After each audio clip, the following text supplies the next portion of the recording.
Selamat pagi adik-adik, mari kita berdoa. Tuhan Yesus, tolong kami untuk mendengarkan firman-Mu. Amin. Pembacaan Alkitab diambil dari kitab Rut pasal 2 ayat 12. Tuhan kiranya membalas perbuatanmu itu, dan kepadamu kiranya dikaruniakan upahmu sepenuhnya oleh Tuhan, Allah Israel, yang di bawah sayapnya engkau datang berlindung. Nah adik-adik, pada suatu ketika musim panas, ada seorang yang bernama Naomi bersama dengan menantunya Rut. Naomi sudah ditinggal mati oleh suaminya, begitupun Rut. Jadi mereka harus bekerja untuk memenuhi kebutuhan mereka sehari-hari, karena semua harta yang mereka miliki sudah mereka jual semuanya. Dan Naomi sudah tidak kuat lagi bekerja. Hanya Rut, menantunya, yang bekerja, yaitu dengan memungut bulir-bulir jelai di belakang orang yang bermurah hati kepadanya. Saat itu adalah masa di mana semua orang melakukan apa yang benar menurut pandangannya sendiri. Tidak semua umat menjalani Taurat Tuhan. Rut sangat mengerti bahwa tidak semua pemilik ladang akan mengizinkannya memungut jelai yang sudah tercecer, walaupun itu perintah Tuhan. Ketika Rut sedang memungut jelai, maka tiba-tiba Boas, pemilik ladang yang kaya, baik hati, dan ramah itu berkata kepada Rut, "Hai anakku, di sini saja engkau mengumpulkan gandum selama panen ini. Para pelayanku akan berlaku baik kepadamu. Mereka akan memberi minum jika engkau haus, dan jangan pergi ke ladang orang lain." Rut menundukkan kepala dan berkata, "Mengapa tuanku begitu baik kepada perempuan yang belum tuan kenal?" Lalu jawab Boas, "Sudah banyak ku dengar cerita tentang kasih dan setiamu kepada Naomi, dan juga engkau mencari perlindungan hanya kepada Tuhan, Allah Israel, Allah bangsa kami." Rut sangat gembira sekali karena ia mendapat berkat. Maka dengan rajin ia mengumpulkan jelai-jelai gandum lagi. Waktu makan tiba, Boas memanggil Rut untuk duduk bersama-sama pelayannya di tempat yang teduh. Ia boleh makan roti yang telah disediakan.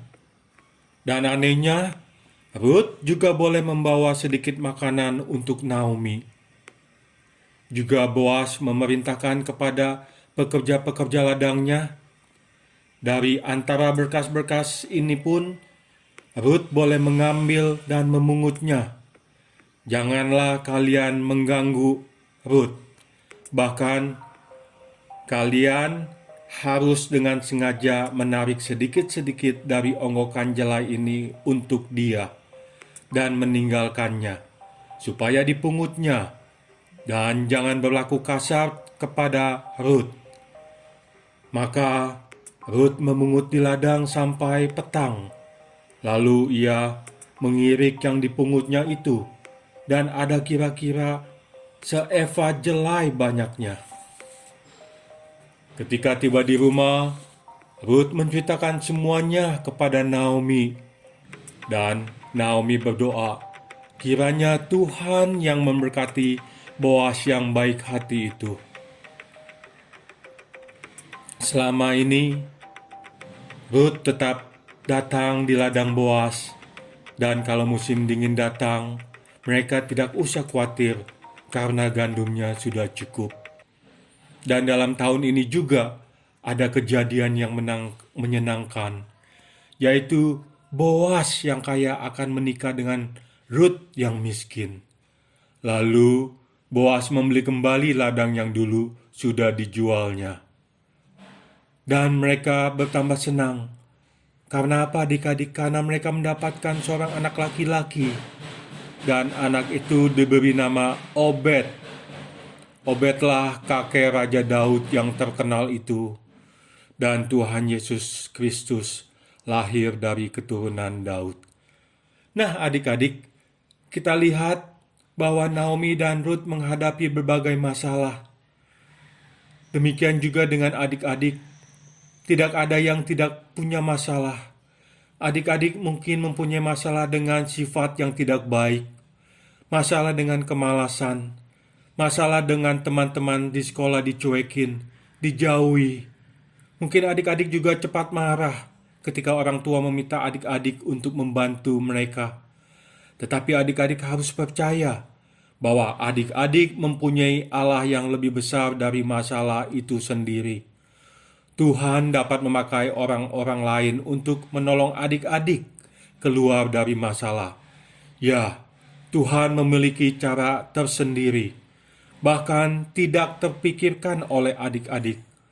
Tetapi percaya bahwa Tuhan akan menyelesaikan setiap masalah adik-adik, selama adik-adik setia dan datang kepadanya di dalam menghadapi persoalan itu. Mari kita berdoa. Terima kasih Tuhan untuk firman-Mu yang mengajarkan dan memberi kekuatan. Amin.